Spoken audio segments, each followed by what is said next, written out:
My name is Hans, Navy. I've worked in this site most of my career.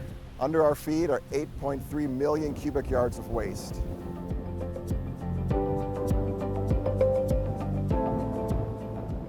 The early work that was done involved installing a cover over the landfill in areas where there wasn't adequate cover, and the first efforts at beginning to control the landfill leachate that comes out of the bottom of the landfill and moves into Pig's Eye Lake, which is adjacent, and also to Battle Creek.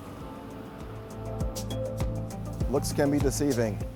The environment is doing what it does to heal wounds that have been inflicted on it, and beneath that wound is still injury that has not been addressed.